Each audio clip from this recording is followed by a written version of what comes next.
তো hello, welcome to my channel. আর বাড়িতে থেকে কি করে ডায়েট করে নিজের ওজন কমাতে হয় সেটাই আমি আমার চ্যানেলে অবশ্যই এখন দেখাচ্ছি। তো আমি একটা নতুন সিরিজ শুরু করতে চাচ্ছি যেটার নাম হচ্ছে হেলদি উইথ টেস্টি। তো হেলদি উইথ টেস্টি মানে আমরা কি করে হেলদি জিনিস খেয়ে অবশ্যই আমাদের ওজনটা কমাতে পারি, সঙ্গে সেটা টেস্টিও হতে হবে। তো সেটারই আজকে ফার্স্ট রেসিপি নিয়ে আমি আজকে আসছি। তো তোমরা অবশ্যই দেখো আজকের রেসিপিটা, অবশ্যই খুব টেস্টি। তো আজকে আমাদের রেসিপি ছিল ডাল স্যুপ, যার জন্য আমি ইউজ করেছি রসুন, আদা, গাজর, বাঁধাকপি, পালং শাক, পেঁয়াজকলি আর লঙ্কা।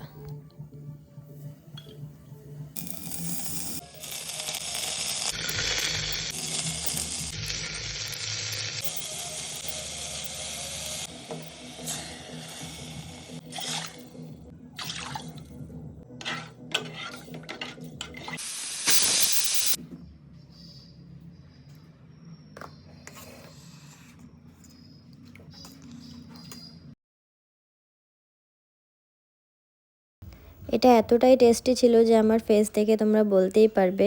আর আমি সবসময় জেনুইন রিভিউই দিই, তোমরা সবাই জানো। টেস্টের সাথে সাথে এটা এতটাই হেলদি ছিল, এখানে এতটা পরিমাণে ভেজিস ছিল, এটা প্রচণ্ড হেলদি, আমাদের ওয়েট লসে প্রচণ্ড সহায়ক। আর এর সাথে আমি একটি ডিমও অ্যাড করে নিয়েছিলাম, আর আমি এটি অ্যাজ আ ডিনার খেয়েছিলাম। আর তোমরা এটা লাঞ্চ বা ডিনার যখন ইচ্ছা নিতে পারো। আর অবশ্যই আমাকে জানিও যে কেমন লেগেছে তোমাদের। দেখা হবে নতুন একটি ভিডিওর সঙ্গে, ততক্ষণের জন্য গুড বাই।